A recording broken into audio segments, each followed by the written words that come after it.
Halo sahabat sains, welcome to Miss Maya channel.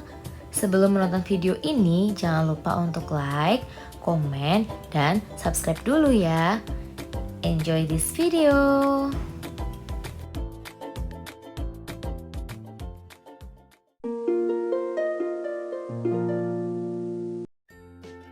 Halo sahabat sains, jumpa lagi di channel YouTube Miss Maya. Pada video kali ini kita akan mempelajari bab 5 mata pelajaran IPA kelas 8 kurikulum merdeka, yaitu mengenai unsur, senyawa, dan campuran. Agar lebih mendalam, pembahasan akan dibagi menjadi 3 subbab ya, yaitu mengenai unsur, lalu senyawa, kemudian yang terakhir campuran. Pada video kali ini kita akan belajar mengenai unsur terlebih dulu. Simak videonya sampai selesai ya. Sahabat sains, pernahkah kalian melihat medali kejuaraan lomba? Misalnya kejuaraan pada lomba renang. Biasanya pemenang juara pertama akan mendapatkan medali emas, juara kedua mendapatkan medali perak, dan juara ketiga mendapatkan medali perunggu.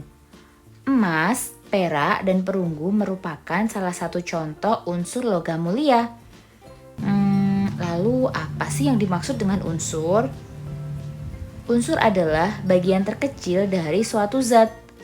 Semua zat, terlihat ataupun tidak terlihat, terdiri atas unsur. Zat dapat terdiri atas satu unsur disebut sebagai unsur murni. Sedangkan zat juga dapat terdiri atas beberapa unsur. Bentuknya dapat berupa senyawa atau campuran. Unsur memiliki jumlah yang banyak dan berada di mana-mana, sehingga diperlukan penyebutan nama yang sama agar pengenalan terhadap unsur ini mudah untuk dilakukan, serta para ilmuwan lebih mudah dalam berkomunikasi mengenai penemuan-penemuannya. IUPAC atau International Union of Pure and Applied Chemistry adalah organisasi yang bertugas memastikan bahasa universal ini diwujudkan dalam mengenal unsur-unsur di seluruh dunia. Selain nama, IUPAC juga memberikan simbol terhadap unsur-unsur tersebut agar membedakan antara satu unsur dengan unsur lainnya. Jika ada unsur dengan huruf depan sama, maka akan ditambahkan dengan huruf kedua. Jadi simbol unsur terdiri atas paling banyak 2 huruf. Berikut beberapa contoh nama dan simbol unsur.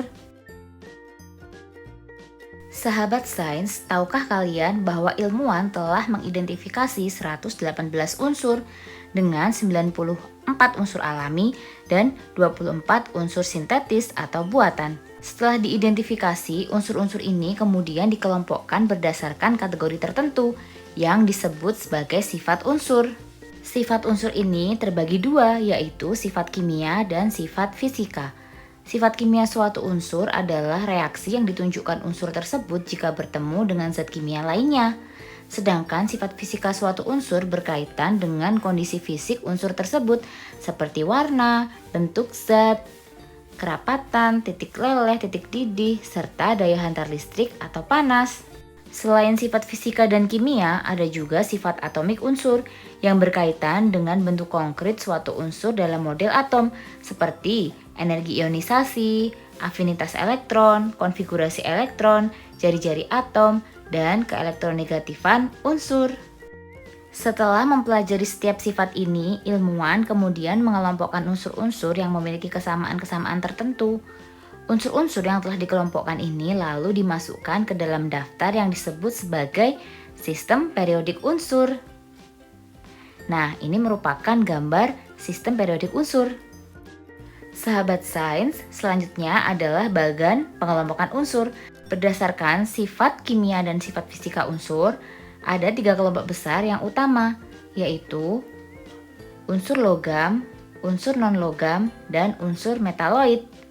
Metaloid adalah unsur-unsur yang memiliki sifat antara logam dan non-logam. Secara umum, metaloid sulit dibedakan dengan unsur logam. Oleh karena itu, beberapa ilmuwan terkadang memasukkan unsur metaloid ini ke dalam unsur logam saja. Selanjutnya, kita akan membahas mengenai sifat-sifat unsur pada unsur logam dan unsur non-logam. Nah, kita bahas dulu ya yang unsur logam. Unsur logam memiliki beberapa sifat-sifat, di antaranya yang pertama, berwujud padat kecuali pada air raksa. Kemudian yang kedua, memiliki struktur yang kuat dan keras, namun mudah ditempa dan dibentuk sesuai kebutuhan. Contohnya pada alat-alat rumah tangga dan pesawat. Nah, sifat keras pada unsur logam ini disebabkan oleh atom-atom yang terdapat pada logam tersusun dengan rapat. Sifat yang selanjutnya yaitu unsur-unsur logam dapat berubah bentuk jika diberi perlakuan, seperti yang terjadi pada wujud zat saat mengalami perubahan fisika. Selanjutnya, logam memiliki kemampuan menghantarkan listrik yang baik, dan logam memiliki titik didih dan titik leleh yang tinggi. Logam juga memiliki warna yang mengkilap. Kilapan permukaan logam berasal dari pantulan cahaya yang diserap oleh partikel dalam atom yang disebut elektron. Kemudian kita bahas sifat-sifat pada non-logam ya. Yang pertama, non-logam dapat berwujud padat, cair, dan gas. Berikut merupakan tabel unsur non-logam beserta simbol dan wujudnya. Nah, kemudian non-logam memiliki struktur yang rapuh dan tidak dapat ditempa atau dibentuk. Lalu, bukan penghantar panas dan listrik yang baik. Selanjutnya, non-logam memiliki titik didih dan titik leleh yang rendah, serta tidak mengkilap. Sahabat sains, berikut merupakan berbagai pemanfaatan unsur non-logam murni dan unsur non-logam dalam bentuk senyawa dalam kehidupan sehari-hari.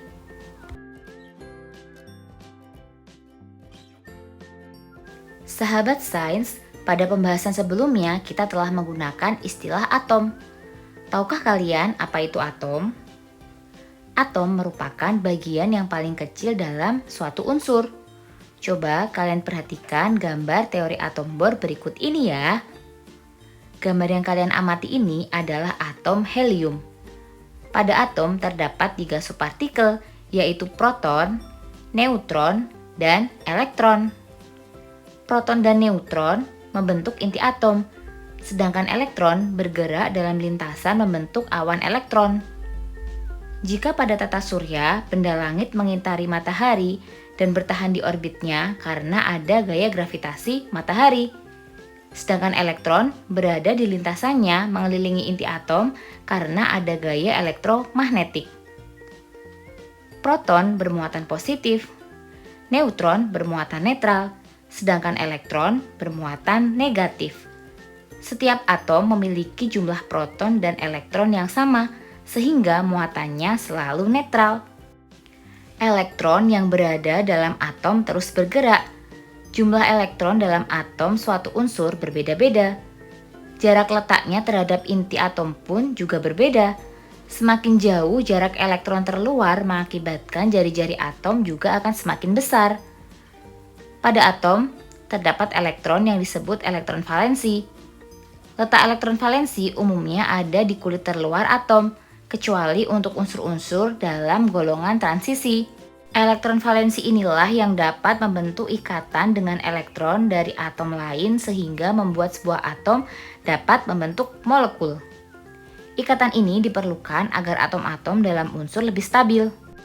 Unsur-unsur yang memiliki jumlah elektron valensi sama umumnya memiliki sifat-sifat yang mirip. Persamaan sifat ini yang kemudian digunakan sebagai salah satu cara untuk mengelompokkan unsur dalam sebuah sistem yang disebut tabel periodik unsur. Berikut merupakan gambar tabel periodik unsur.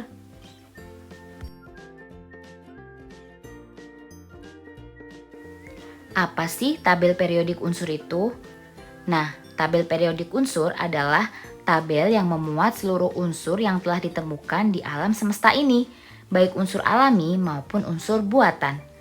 Tabel periodik yang digunakan saat ini diinisiasi oleh Dmitri Mendeleev, seorang ilmuwan medio pada abad ke-19. Mendeleev menyusun tabel tersebut, kemudian mengelompokkan unsur-unsur yang memiliki kemiripan sifat dan membaginya ke dalam golongan-golongan. Tabel periodik kemudian menjadi tanggung jawab IUPAC dan diperbarui sepanjang waktu. Penambahan terakhir terjadi pada November 2016 dengan hadirnya 4 unsur sintetis, yaitu nihonium, moscovium, tennessine, dan oganeson. Sahabat sains, kira-kira unsur dalam tabel periodik diurutkan berdasarkan apa ya? Ternyata jika kalian perhatikan unsur diurutkan ke bawah dan ke samping. Kelompok unsur dari atas ke bawah atau yang biasa kita sebut dengan istilah kolom disebut golongan. Sedangkan unsur berurut ke samping atau baris disebut sebagai periode. Nomor periode sama dengan jumlah kulit elektron pada unsur tersebut.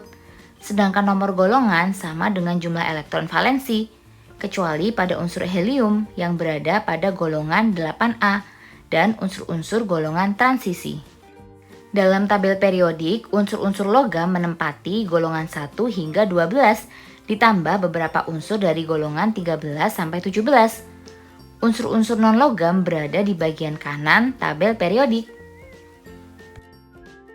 Sahabat sains, demikianlah pembahasan kita mengenai unsur. Ternyata banyak sekali ya unsur yang terdapat di alam semesta kita ini. Nah, untuk mengetahui seberapa jauh pemahaman kalian mengenai subbab unsur, coba kalian kerjakan soal uji kemampuan kalian berikut ini.